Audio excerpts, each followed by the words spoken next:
Hello, my name is Rosemary Price, and my presentation is about two different perspectives in psychology. I have chosen to discuss these three prominent theorists. The first is Ivan Pavlov, next John B. Watson, and lastly B.F. Skinner.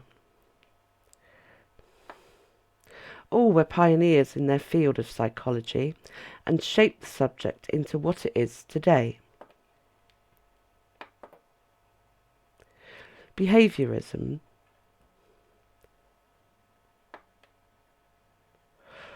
There are two main types of behaviourism. Firstly, radical, whereby all learning is a direct result of stimulus-response mechanisms.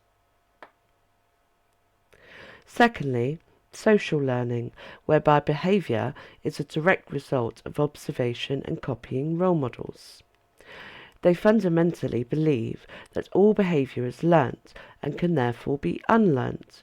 This is achieved through reinforcement, either directly by reward, through classical or operant conditioning, or indirectly by watching other people, vicarious reinforcement. This produces an imitation of that behaviour, resulting in social learning.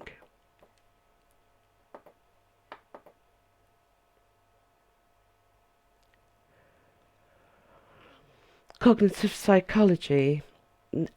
The early psychologists focused mainly on rejected aspects of behaviourism.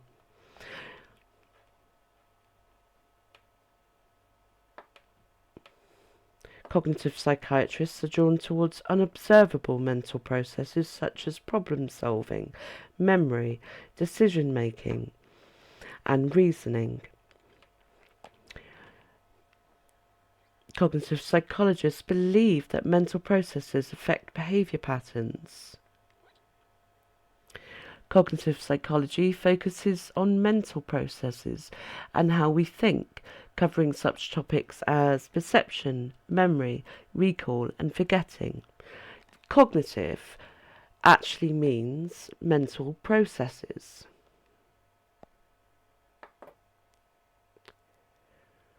Ivan Pavlov, a Russian Soviet scientist, originally studying dogs' digestive systems by measuring their salivation rates in response to getting fed food. Food is the unconditioned stimuli that naturally and automatically triggers salivation as the unconditioned response. He noticed that his dogs would salivate before food was presented. This was triggered by the lab technician's footsteps. It was the sound of food approaching. This clearly demonstrates an association between the natural stimulus, food, and the footsteps. Ivan therefore concluded that the natural or unconditioned stimuli is responsible for the unconditioned response. This is referred to as classical conditioning.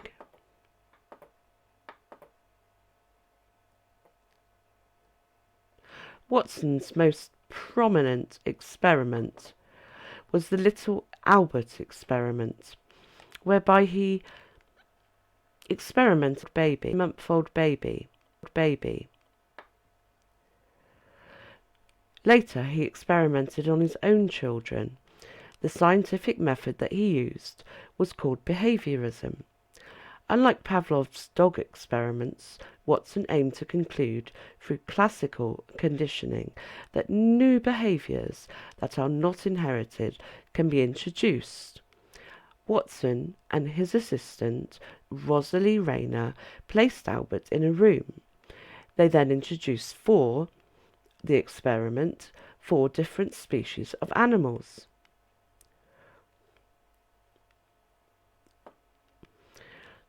A white rat, a rabbit, a dog, a monkey.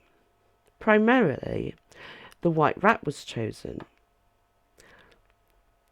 and allowed to roam freely in the same room as Albert. At first Albert showed no fear, that is until a steel bar was struck with a hammer every time the boy reached out to touch the rat, scaring Albert. Eventually, Albert started to deliberately move away when he saw the rat coming towards him, thus demonstrating that he had been conditioned to fear the rat. Unlike other psychologists of his time, he was not interested in the mind because, in his opinion, the analysis of actions and reactions is the only way to apply this psychological approach.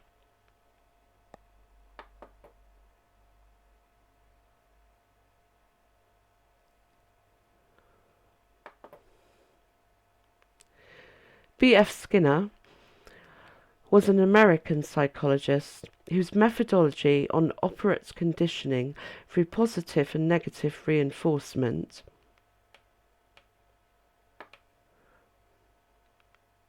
helped to shape behaviourism as we know it today, and earned Skinner the title of the father of operant conditioning.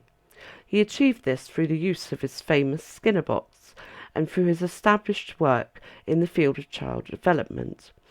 He believed that if you change the child's environment, you change the child's development.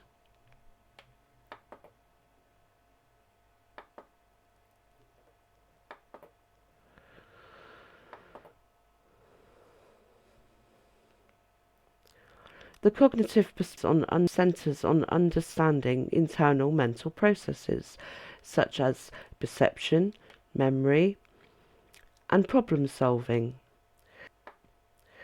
Key figures like Lev Vygotsky and John Piagot have significantly contributed to this field.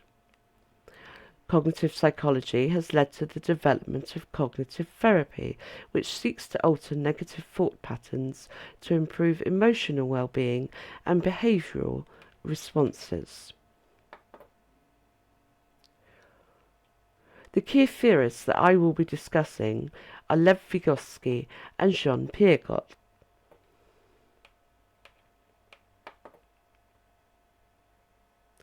Lev Vygotsky, a Russian Soviet scientist, developed socio-cultural theory in 1978.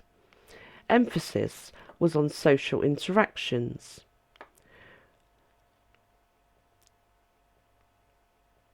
It was thought that social interactions with individuals who are more knowledgeable are essential for learning and cognitive development.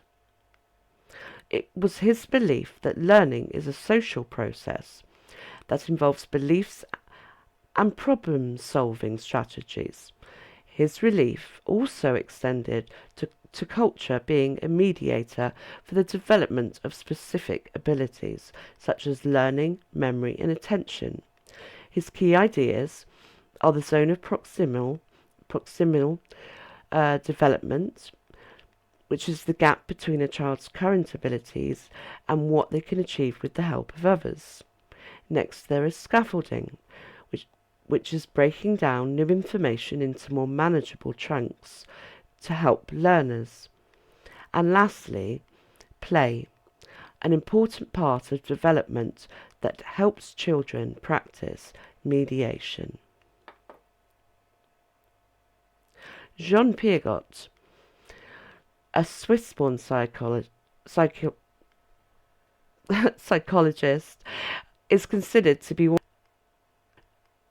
of psychologists of the 20th century.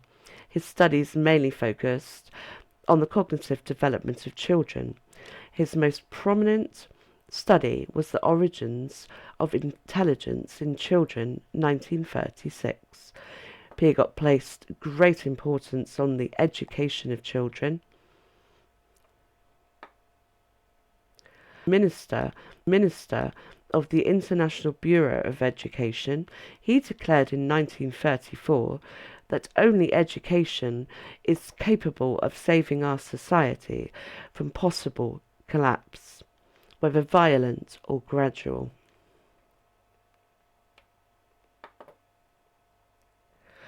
When comparing perspectives, the behavioural and cognitive perspectives, it's essential to recognise that they're different focuses.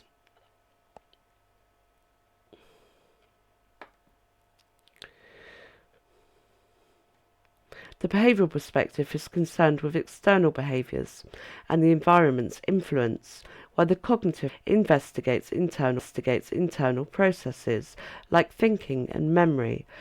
Despite their differences, both perspectives are vital for a comprehensive understanding of human behaviour and mental processes. The analysis of the similarities. Behaviourists are in essence highly scientific. The focus is entirely on observable stimuli responses. My cited case studies in behaviourism, for example Skinner, Watson and Pavlov, reflect this in their large samples of controlled conditions, allowing for accurate replication of their conclusions. Similarly, cognitive psychologists use controlled experiments to support theories such as the working memory model, Bradley and Hitch, 1974, where that's a more complex view of short-term memory could be achieved through dividing it into different components, rather like a computer does. Both behaviourism and cognitive psychology use mechanism as a fundamental assumption. Cognition surpasses behaviourism in that it extends the behaviourism assumptions to the mind, not just to behaviour. Both view human action, mental or otherwise, to be determined by physical laws. Both have differing views and methodology, but nonetheless endeavour to understand human nature. The key similarities between the two: the united belief that behaviour can be modified through controlled interventions and experiences.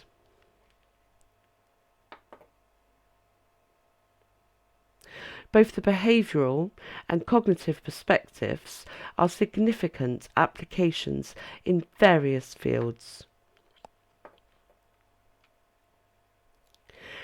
Behavioural approaches are often used in settings like education and behaviour modification programs, while cognitive approaches play a crucial role in psychotherapy, helping clients to understand and change their thought patterns. Each perspective provides unique insights that enhance our understanding of human behaviour. That is the end of my presentation. Thank you.